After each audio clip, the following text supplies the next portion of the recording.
sati Mungu.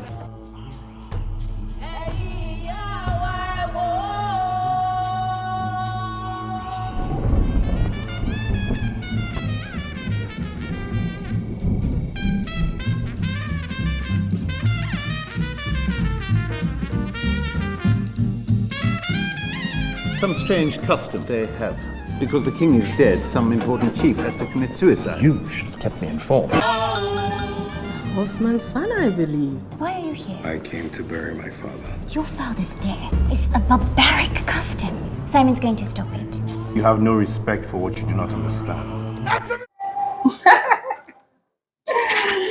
Hey! So, Mr. Deyemi Okanlawon, thank you for sitting here with us, chat with Adi. And you're in Toronto. How exciting is that? Pretty exciting. I've been wanting to come here for a long time, but between work and, life, it just never happened. I mean, I had a movie selected by TIFF in 2017. Oh, I was too busy to come.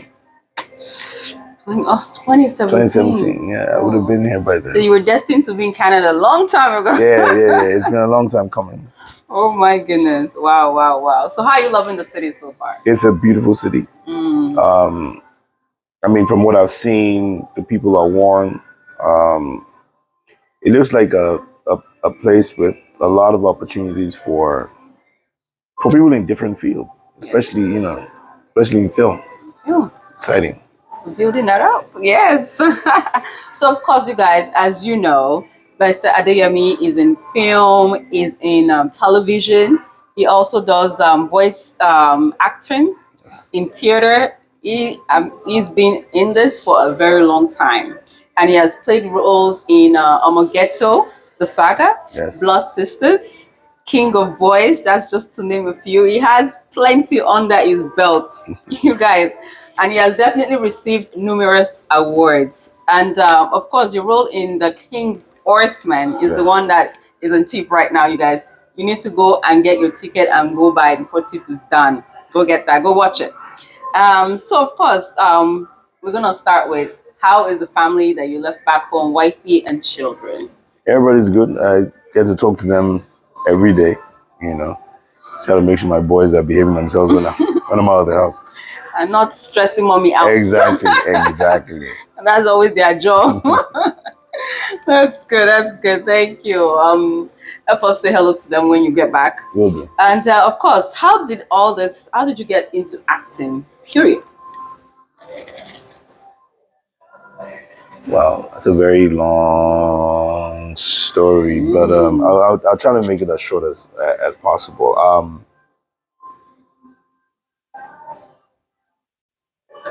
I kind of have to go back to the beginning because my first memory of acting was maybe at the age of 5. 5? Yes. Primary school, all through primary school, I did every single play. I must have played from Baby Jesus to Joseph or some angel. You know what I'm saying? Like, yes. I played every role, right? And I really enjoyed it. And I was pretty good at it, Yeah, because, I mean, then you'd hear comments, you get feedback. Yes.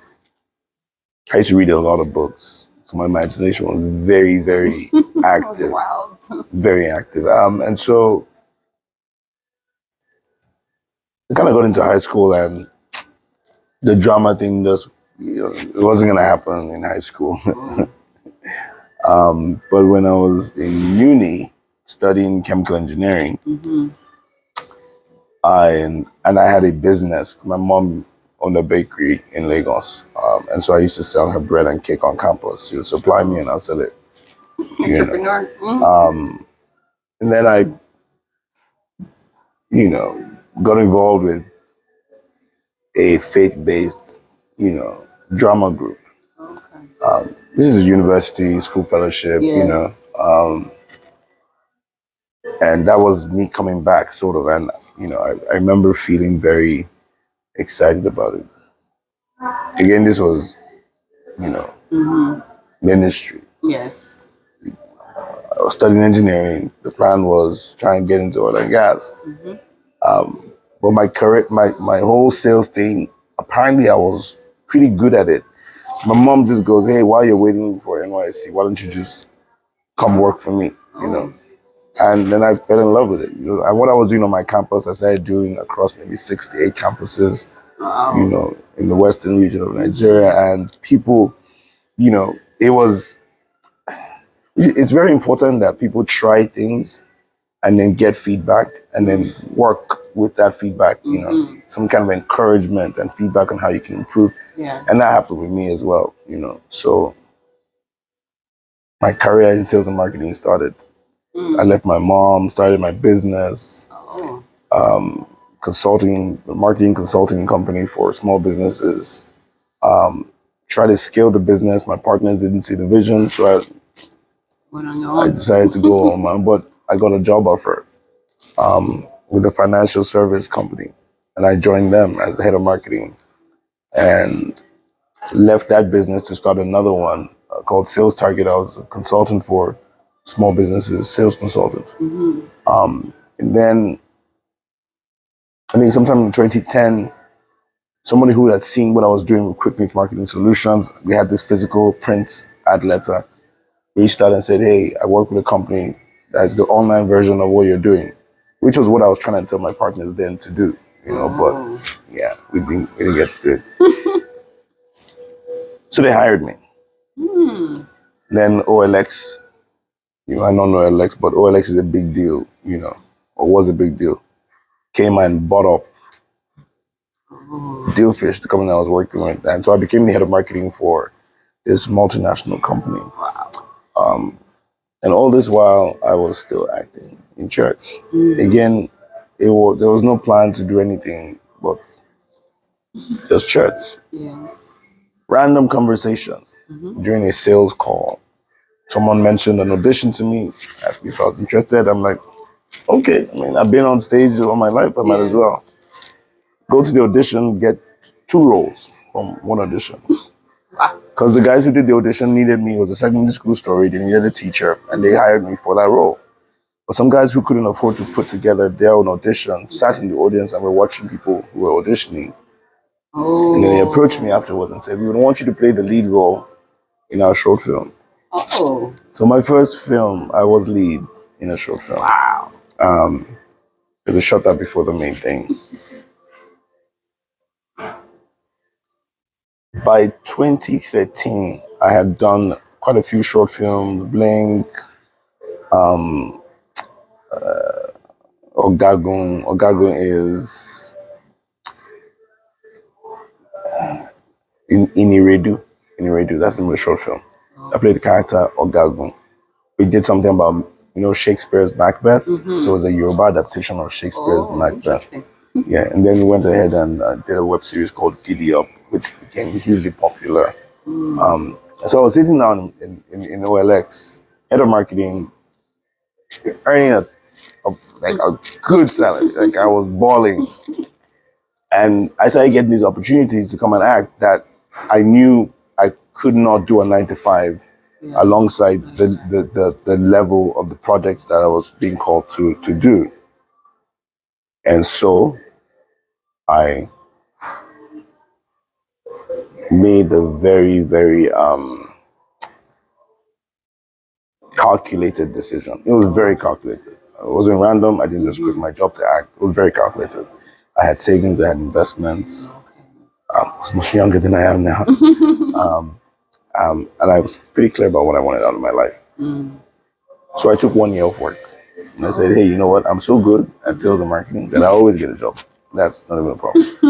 Let me go and discover something new and have a great time." That was honestly what I was trying to do. I remember then thinking, I would love to be an 80-year-old man telling his grandkids, "Yo, you know, I did this thing, right? You know, I did this." All these boys there, you know, that was part of the conversation in my head. You know, I just wanted to live a rich life and say I'd done something, right?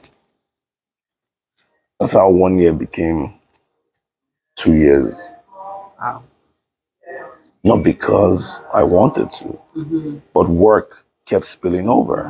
Work kept coming. It never stopped coming. from the moment I did my first project, work has never stopped coming. The only time I'm not working is when I decide not to work. And it's been 9 years. Wow. Wow, guys, 9 years. So that's the summary of, that's a summary. Yeah. Let's leave the full to a book. Wow, that's a beautiful story though.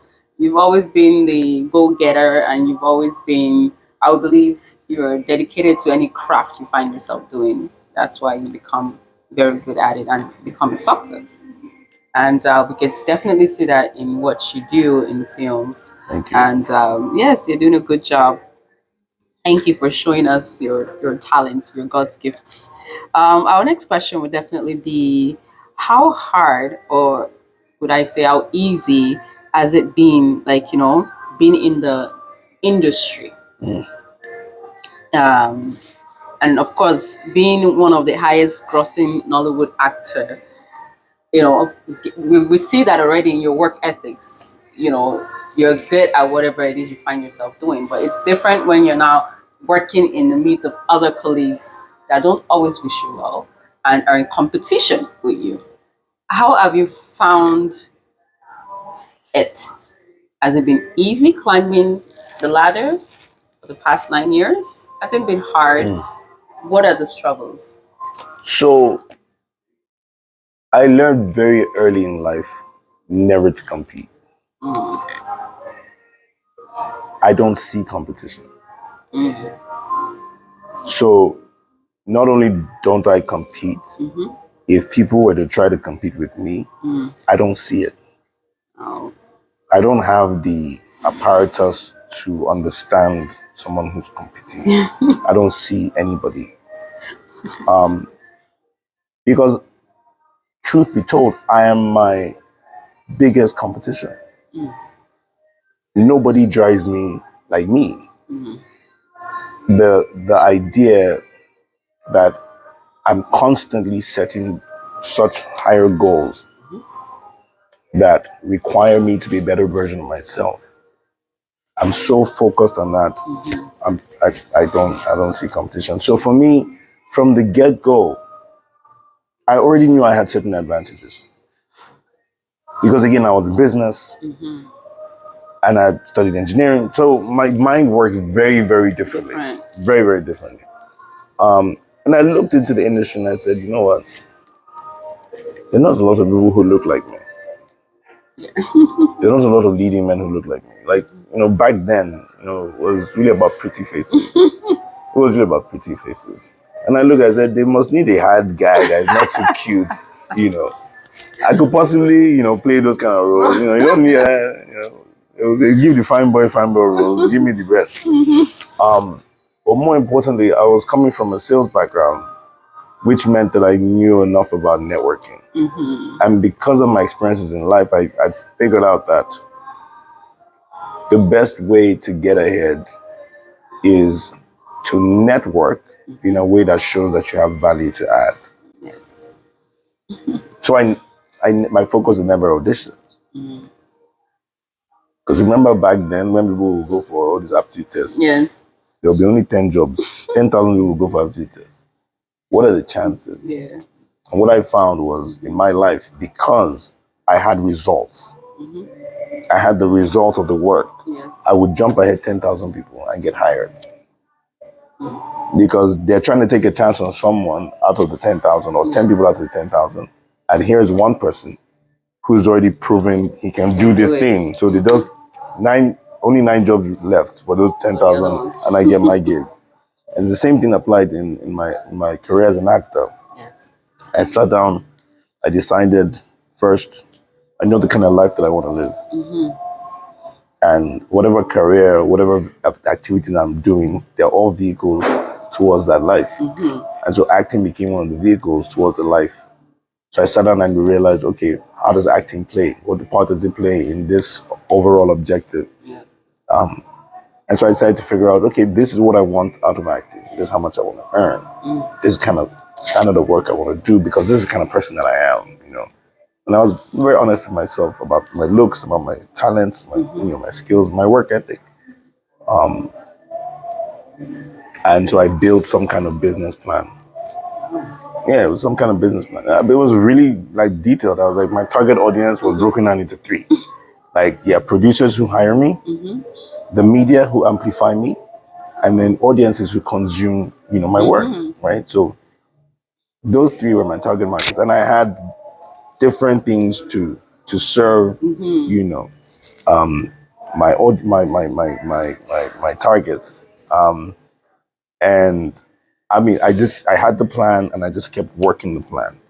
Go to work, be excellent. It wasn't about how much I was being paid. It wasn't about how I was being treated. It was about the work. I would get in there and I would do my work. And then eventually I started to realize that I was working at a standard that was higher than the work I was being offered. And the universe abhors a vacuum. Yes. It's like praising God for something that hasn't happened. I don't think God can stand that thing. He will rush to fulfill that thing, right? It's the same thing with adding value. If you add more value than you're giving, and you're being given, because the universe and the God who created it abhors a vacuum, it must level up. And so, since I wasn't going to come down, the work had to elevate. But before that happened, I was really frustrated, I was. So I quit acting in 2019, picked up my resume, and I got a job. After 7 years, I got a job as the head of marketing for Silverbird Film Distribution. Within 3 months, I was moved to head Nollywood, the Nollywood desk. And then sometime in 2020, when the CEO resigned, I became the acting CEO for Silverbird Film Distribution. My goal was dominate distribution. Leave the acting aside. There are too many things going on there. You're at the, not mercy, but every other person decides before they hire you. You know what I'm saying? Yes. And then COVID came,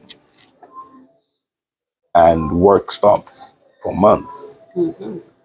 But acting work didn't stop. And I started getting some phone calls. Like, Deyemi, are you available?